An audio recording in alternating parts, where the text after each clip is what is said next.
Hey, Tim Cooper, Cooper's Automotive, 2002 Honda CRV, 2.4 liter, air conditioning, going warm at idle. Was this complaint also running a little hot? So, first thing we did, and talk to you about some of the stuff I checked, went to check the AC system just for freon level, just to see what was going on. So we took the caps off here and here, and it started shooting freon out. So we evacuated the system and then replaced the Schraders, charged it back up. Okay, got to that point, and this is what I noticed after I got it charged up. I turned the AC on. I was looking at my high and low side pressures. My high side was shooting up 350, heading out to 400, and then it would shut the air conditioning compressor off. So I knew at that point we had a fan issue. At least I knew the condenser fan was not running.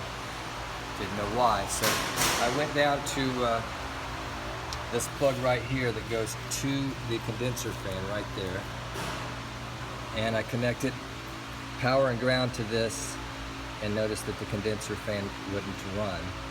I also went to a plug right down here by the battery. This one's a little bit tough to see. I'll see if I can get you a picture of it, but it's right down here. Unplugged it, power and ground to the coolant fan, and notice the coolant fan would not run. But you're not done at that point. I mean, yes, you have two bad fans, but we got to confirm that the system itself has the ability to apply 12 volts and ground to these fans, that you didn't blow a fuse or bad relay.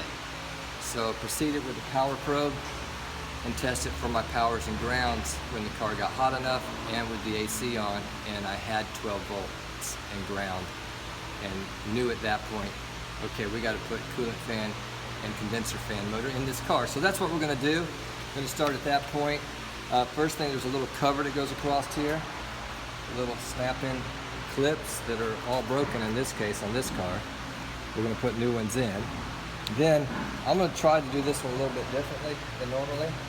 I'm going to take some bolts out of the radiator here and here, take these out, pull this thing, going to move it back. I'm going to try to pull the fans out through this way by pulling the radiator back. So that's where we're headed right now. So let me grab this loud without, still don't have my battery powered tools, which we're going to use this loud 3/8 air ratchet and 10 millimeter, start pulling some bolts out.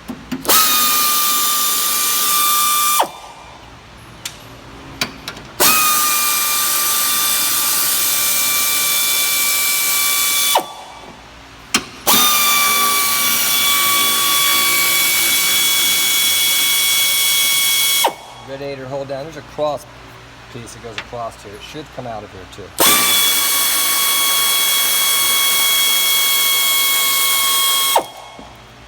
These on the front, holding the bumper grill on here. I've shot videos on these before, and I haven't proceeded with the job this way. I'll try to talk loud so you can hear me. Yes, we have fans running. Yes, it is 90, probably 92 degrees. Yes, it's hot, feels like it's raining, and yes, it's Florida. And there's thunder to prove it, because every afternoon we have showers and stuff like that. Typical Florida weather. So we're hoping this will slide back. Let's see how this last one I did. I just kind of bent that thing up. There are two underneath the bottom. So these little pieces come out from the grill here. Just setting everything on my table.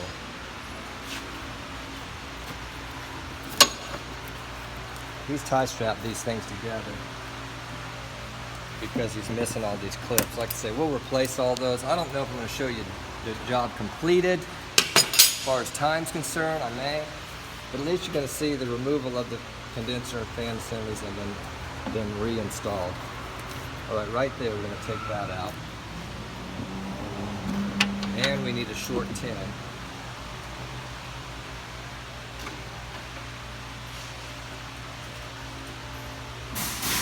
And Byron, you're allowed to talk on my videos.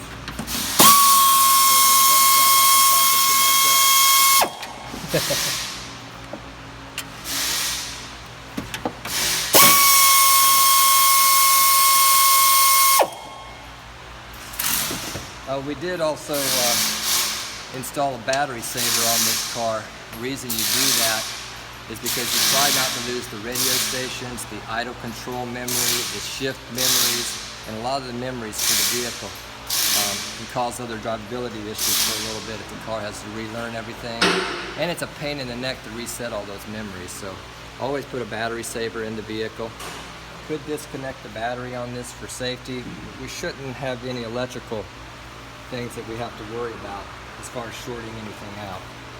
Alright, so we got this loose. And this piece is out. Let's see if I can get this piece all the way out. It does have a 10mm on the side. Right down there. The other one did not. Somebody has already been into this system. So this went across the top of this radiator. Get it on here, right? Okay, Tim. Index this thing. Like that. Okay?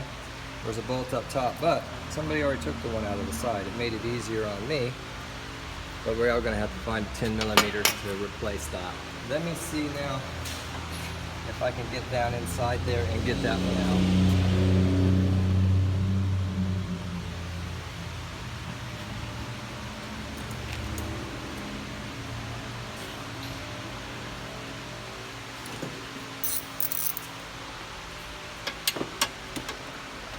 I'm going to need a 10mm rack.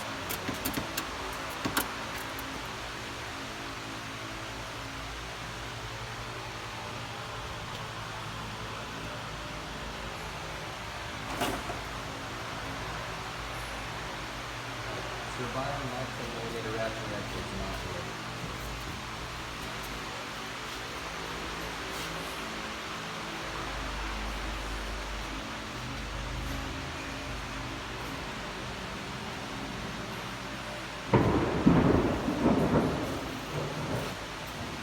Okay, I'm back. I'm going to use this long mountain wrench.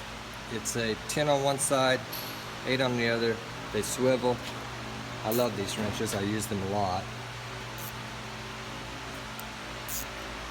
And I can get down in there like this without binding your hand in, hopefully.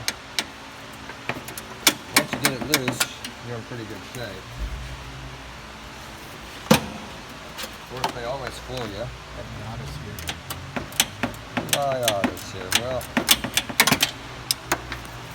just grab his piece when he comes around. Tell the Miata guy we're shooting video, and thank you, and we'll get right back to it.